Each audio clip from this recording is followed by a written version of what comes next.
ये कहानी है एक ऐसे पिता की जो अपने बच्चे की मासूम जिद पूरी करने के लिए टूटता भी है और लड़ता भी। शाम का समय था।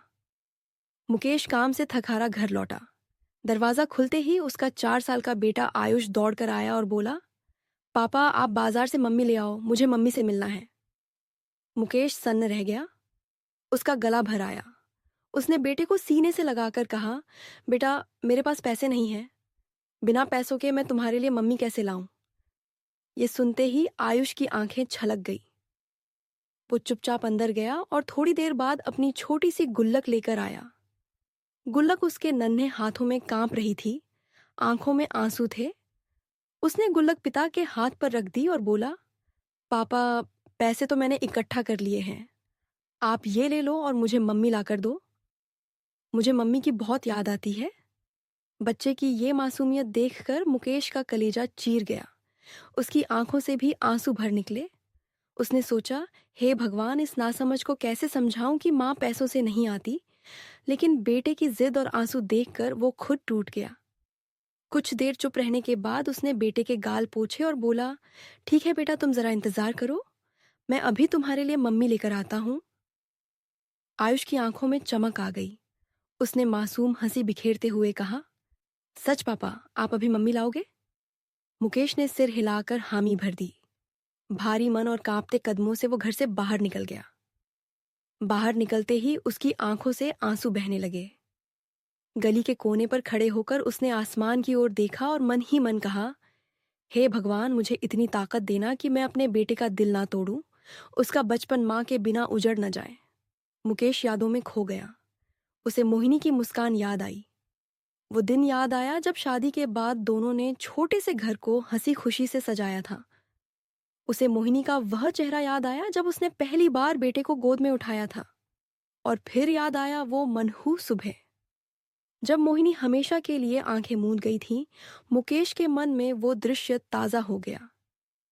मोहिनी ने एक दिन कहा था, सीने में दर्द हो रहा है, मुकेश डॉक्टर के पास ले जाना चाहता था, मगर मोहिनी ने हंसकर कहा, कल ठीक हो जाएगा। लेकिन वो कल कभी नहीं आया।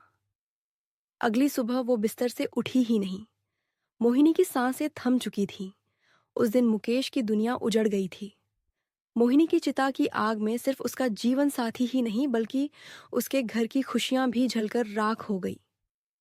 तब से मुकेश अकेले बेटे को संभाल रहा था। वो आयुष को बहलाने के लिए कहता, मम्मी बाहर गई है, जल्दी लौटेंगी। लेकिन समय के साथ बेटा बड़ा होने लगा और सवाल पूछने लगा, और अब उसकी ये जिद मुकेश के लिए पहाड़ बन गई थी। मुकेश जानता था कि बेटे को बहलाने का वक्त बीत चुका है। अब उसे कोई रास्ता निकालना ही होगा। उसने गहरी सांस ली और मन ही मन तय किया कि वो किसी से बात करेगा। भारी कदमों से वो अपने पड़ोसी विनय के घर की ओर बढ़ गया। जब मुकेश पड़ोसी विनय के दरवाजे पर पहुंचा, दस्तक दी तो विनय बाहर आया। मुकेश की आंखें लाल थीं। आवाज भारी, विनय, तूने बच्चों के सामने क्यों कहा कि बाजार से पैसों से मम्मी ले आएंगे? मेरा बेटा उस बात को सच मान बैठा है। आज उसने गुल्लक मेरे हाथ पर रख दी। विनय अवाक रह गया। उसने तुरंत हाथ जोड़ दिए। भाई, गलती हो गई। उस दिन मेरी पत्नी गुस्से में मायके जाने की बात कर रही थी। बच्चे ने पूछा तो मैंने मजाक में कह दिया, नई मम्मी ले आएंगे। मुझे क्या पता था, आयुष सुन लेगा और दिल पर ले लेगा। मुकेश दीवार से टिक गया। अब क्या करूं उसका? हर आंसू मुझे तोड़ देता है। उसे कैसे समझाऊं कि मां खरीदी नहीं जाती? विनय कुछ पल चुप रहा, फिर झिझकते हुए बोला, एक रास्ता है, अगर तू मना ना करे। मैं एक जगह जानता हूं जहां औरतें मजबूरी में पैसों के लिए आती जाती हैं। गलत मत समझ, मैं जानता हूं तू शरीफ आदमी है। बात बस इतनी है कि किसी से कहना, बच्चे को थोड़ी देर माँ की तरह सीने से लगाकर सुला दे। बस ना, उससे ज्यादा ना कम बच्चे को लगेगा। माँ लौट आई है। मुकेश ने तुरंत सर हिलाया। नहीं, ये सही नहीं है। लेकिन अगले ही पल उसे आयुष की भीगी आंखें याद आ गई। गुल्लक थमाते हुए बोला था, पापा पैसे तो मैंने जमा कर ली हैं। मुकेश की मजबूती टूटती चली गई। उसने धीमे स्वर में कहा, ठीक है, बस बच्चे की खातिर और कोई बेइज्जती नहीं होगी किसी की। रात गहराने लगी थी। दोनों ऑटो लेकर उस इलाके की तरफ चले जिसके नाम से लोग असहज हो जाते हैं। सुनसान सड़कों पर टिमटिमाती पीली लाइटें थीं। मुकेश का हाथ स्टीयरिंग पर कसता जा रहा था। उसके मन में एक ही वाक्य घूम रहा था, मुझे अपने बच्चे का दिल नहीं तोड़ना। वहां पहुंचकर विनय ने 2-3 औरतों से बात की। सभी ने पहले दाम सुने, फिर माथा सिकोड़ लिया। इतने कम में और काम क्या है? विनय बार बार समझाता, काम कुछ नहीं, बस बच्चे को गोद में लेकर सुला देना है। लोगों को यकीन नहीं हुआ, कुछ ने सीधे मना कर दिया, ऐसी बातों में नहीं पड़ते। कई कोशिशों के बाद दोनों थक कर पास की चाय की दुकान पर बैठ गए। मुकेश बिल्कुल चुप कब से उठती भाप में उसे बेटे का चेहरा दिख रहा था। तभी बेंच पर बैठा एक मध्यम उम्र आदमी पास, किसका भाई, क्या दिक्कत है? चेहरों पर ऐसी मायूसी क्यों? विनय ने टालना चाहा पर मुकेश का गला भर आया। उसने पूरी बात साफ साफ कह दी। आदमी ने ध्यान से सुना, फिर धीमे से बोला, अगर इरादा साफ है तो मैं 1 नंबर देता हूं, लड़की नहीं, एक रिश्तेदार औरत है, मजबूर है, पिता बीमार है, कभी कभार पैसों के लिए काम करती है, पर शरीफ ख्याल रखती है। नाम है सीमा। बात प्यार से करना, डराने की कोशिश मत करना। नंबर मिल गया। मुकेश के हाथ कांप रहे थे। उसने फोन मिलाया। उधर से थकी सी महिला आवाज आई, जी कौन? मुकेश ने संयुक्त होकर कहा, मेरा नाम मुकेश है, कोई गलत बात नहीं करनी, बस मेरे छोटे बेटे को माँ की गोद चाहिए, थोड़ी देर के लिए उसे सुला दीजिए, 500 रुपये दूंगा और पूरी इसके साथ आपको वापस छोड़ दूंगा। कुछ सेकंड सन्नाटा रहा, फिर उधर से धीमी सी सुनाई दी, कहाँ आना होगा, मैं ऑनाटो में हूं, आपको वहीं से ले लूंगा। वो फिर बोली, मैं शर्त रखती हूं, मेरे साथ कोई बदसलूकी नहीं होगी, और अगर बच्चा रोएगा तो धैर्य रखोगे। मुकेश की आवाज भर आ गई, कसम से सिर्फ बच्चे की खातिर बुला रहा हूं। कॉल कट गई। विनय ने राहत की सांस ली, चल उठ, वो तैयार है। मुकेश ने जेब टटोली, पैसे, चाबियां, एक साफ रूमाल। उसने मन ही मन कहा, हे भगवान, आज मेरी नीयत की कसौटी है, बच्चे की मुस्कान लौट आए बस। ऑन्टो गियर में पड़ा सन्नाटा। चीरती गाड़ी उस पिकअप पॉइंट की ओर बढ़ी जहां दूसरी तरफ अपनी मजबूरियों और उम्मीदों के साथ सीमा इंतजार कर रही थी, और इस कहानी का मूड यहीं से शुरू होना था। रात का सन्नाटा गहराता जा रहा था और ऑटो की हेडलाइट धुंधली सड़क को चीरती हुई आगे बढ़ रही थी। तय जगह पर पहुंचते ही मुकेश ने देखा, गली के कोने पर एक औरत खड़ी थी, सादी लेकिन साफ सलवार कुत्ते में चेहरा हल्का सा ढका हुआ, वहीं थी सीमा। वो जैसे ही ऑटो के पास आई और देखा कि अंदर 2 आदमी बैठे हैं, उसके कदम रुक गए। उसने तुरंत कहा, नहीं, मैं नहीं आऊंगी। उसकी आवाज में डर और गुस्सा दोनों थे, लेकिन मुकेश ने जल्दी जल्दी हाथ जोड़ते हुए कहा, डरो मत, तुम्हारे साथ कुछ गलत नहीं हुआ। होगा। देखो, मैं सिर्फ अपने बेटे की खातिर आया हूं, वो बच्चा माँ माँ पुकार रहा है। उसने गुल्लक तक मेरे हाथ पर रख दी, बस तुम्हें थोड़ी देर उसके सिर पर हाथ फेरकर सुला देना है, इसके अलावा कुछ नहीं। सीमा ने ध्यान से मुकेश की आंखों में देखा। उसमें वो झूठ नहीं, बल्कि एक टूटा हुआ पिता दिख रहा था। उसके मन में ख्याल आया, शायद ये आदमी सच कह रहा है। कुछ पल चुप रही, फिर धीमे स्वर में बोली, ठीक है, चलो। मुकेश ने चैन की सांस ली। उसने दरवाजा खोला और सीमा को बैठने दिया। वांटो धीरे धीरे चल पड़ा। रास्ते भर तीनों चुप रहे। घर पहुंचे तो दरवाजा खुलते ही सामने से आयुष भागता हुआ आया। उसकी आंखों में चमक थी। उसने पिता से पूछा, पापा, क्या यही है वो मम्मी जिसे आप पैसों से लाए हो? मुकेश ने चुपचाप सर हिलाया। आयुष खुशी से उछल पड़ा। अगले ही पल उसने सीमा को कसकर गले लगा लिया और रोते हुए बोला, मम्मा, आपको पता भी है मैंने आपको कितना मिस किया है? सीमा हिल गई। उसके दिल में जैसे किसी ने चिंगारी जला दी हो। आंखें नम हो गई। उसने भी तुरंत बच्चे को बाहों में भर लिया। ये आलिंगन नकली नहीं था, ये उस मासूम की तड़प थी जिसने उसे मां बना दिया था। मुकेश ये दृश्य देखकर चुपचाप दूसरे कमरे में चला गया। उसके होंठ कांप रहे थे। मन ही मन उसने कहा, धन्यवाद भगवान, कम से कम आज मेरा बच्चा चैन की नींद सो पाएगा। उधर सीमा आयुष को कमरे में ले गई। बच्चा लगातार बातें करता रहा। मम्मा, आप कहाँ चली गई थी? मैं रोज पापा से कहता था कि आपको लाएं, देखो मैंने आपके लिए पैसे भी बचाए हैं। उसने अपनी गुल्लक उठा ली और सीमा के सामने रख दी। सीमा के आंसू अब थमने का नाम नहीं ले रहे थे। उसने बच्चे को चुप कराया, माथे को चूमा और धीरे धीरे लोरियां देने लगी। कुछ देर बाद आयुष मुस्कुराते हुए उसकी गोद में ही सो गया। रात का सन्नाटा और गहरा हो गया। सीमा ने धीरे से बच्चे का सिर तकिए पर रखा और बाहर आ गई।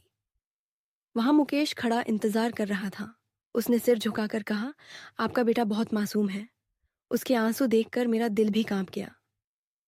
मुकेश ने बिना कुछ बोले वादा किए पैसे दिए और कहा, चलो मैं तुम्हें छोड़ देता हूं।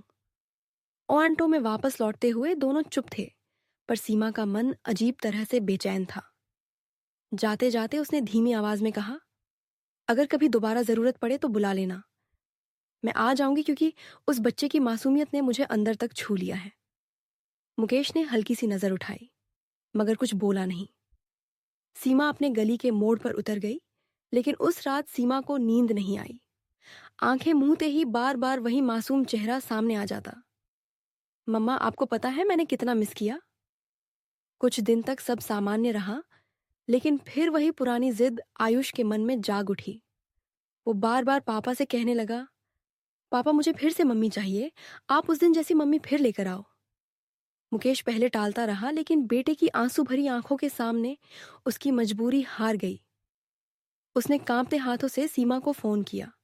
उधर से सीमा की थकी लेकिन परिचित आवाज आई। मुकेश ने हिचकते हुए कहा, आयुष फिर से मम्मी की जिद कर रहा है।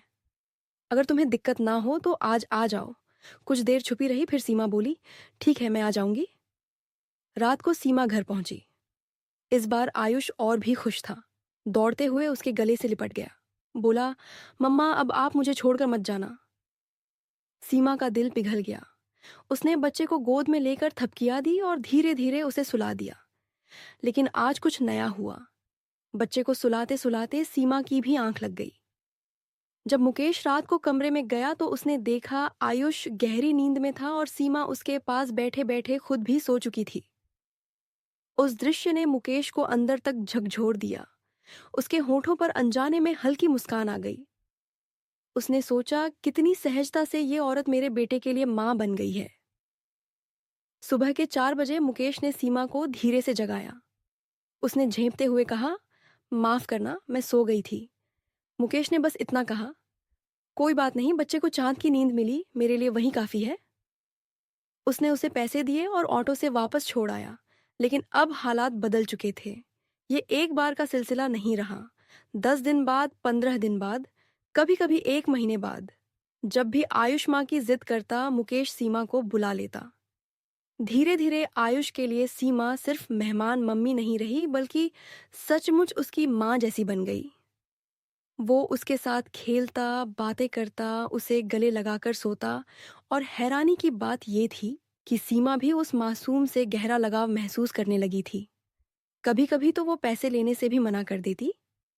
कहती, मुकेश, ये बच्चा मुझे इतना अपना मान चुका है, अब इसके साथ रहना मेरे लिए बोझ नहीं सुख है। मुकेश समझता था कि सीमा हालात की मार झेल रही है, लेकिन उसके दिल में भी ये एहसास होने लगा कि शायद यही औरत उसके बेटे की जिंदगी का खालीपन भर सकती है। दिन बीतते बीतते 6 महीने गुजर गए। इस बीच सीमा और आयुष का रिश्ता इतना गहरा हो गया कि बच्चा उसे सच्ची मां मानने लगा। अब वो हर छोटी बड़ी बात उसी से कहता, उसी की गोद में चैन से सोता और उसी की हंसी देखकर खिलखिलाता। मुकेश ये सब देखता और सोचता, जिस कमी को मैं पैसे से पूरा करना चाहता था, उसे तो इस औरत ने अपने स्नेह से भर दिया। क्या ये सिर्फ मजबूरी है, या इसके दिल में सचमुच अपनापन है? एक दिन आयुष सीमा की गोद में सो रहा था। सीमा उसके बालों पर हाथ फेरते हुए भावुक हो गई। उसने धीमी आवाज में कहा, मुकेश, मैं जानती हूं मैं कौन हूं और कैसी जिंदगी जी रही हूं, लेकिन सच कहूं, इस मासूम से अलग नहीं रह पाती। इसकी मासूम हंसी मुझे जिंदा रखती है। अगर तुम चाहो तो। वो रुक गई। उसकी आंखें भर आई। मुकेश ने उसकी आंखों में देखा और उसकी बात पूरी की, तो क्यों ना हम शादी कर ले? मेरा बेटा हमेशा मां की छांव में रहेगा और तुम्हें भी एक घर मिलेगा। सीमा चौंकी, फिर सिर झुका लिया। पर मैं इस लायक तो नहीं। मुकेश ने तुरंत कहा, लायक वही है जो दिल से अपनाए, और तुमने मेरे बेटे को अपने बेटे से भी ज्यादा अपनाया है। कुछ दिनों बाद दोनों ने एक मंदिर में सादगी से शादी कर ली। सीमा का बूढ़ा पिता भी इस रिश्ते से संतुष्ट था। अब सीमा घर की बहू और आयुष की मां थी। आयुष ने मासूम खुशी से मुकेश से कहा, पापा, अब मम्मा हमेशा हमारे पास रहेंगी ना? मुकेश ने बेटे को गले लगाकर जवाब दिया, हाँ बेटा, अब कभी जुदाई नहीं होगी। सीमा ने आयुष को सीने से लगाते हुए कहा, नहीं बेटा, अब मैं हमेशा तुम्हारी मम्मा रहूंगी। उस छोटे से घर में जो खालीपन था वो भर गया। अब वहां फिर से हंसी खुशी गूंजने लगी। दोस्तों, इस कहानी से हमें यही सीख मिलती है कि माँ का रिश्ता पैसों से नहीं खरीदा जा सकता। माँ वही होती है जो दिल से अपनाती है, बच्चे को स्नेह देती है और उसके आंसू पोंछती है। रिश्ते हमेशा खून से नहीं बल्कि अपनाने से भी बनते हैं। अब एक सवाल आपसे, आपको क्या लगता है? क्या मुकेश का यह फैसला सही था कि उसने सीमा को अपनाकर अपने बेटे को मां दी? अपनी राय हमें कमेंट में जरूर बताइए। दोस्तों, अगर इस कहानी ने आपके दिल को छुआ है तो इसे लाइक करें। कमेंट्स में बताएं कि आपको इस कहानी का कौन सा हिस्सा सबसे ज्यादा अच्छा लगा। इस कहानी को ज्यादा से ज्यादा शेयर करें और ऐसे ही और कहानियों के लिए हमारे चैनल को सब्सक्राइब करना ना भूलें।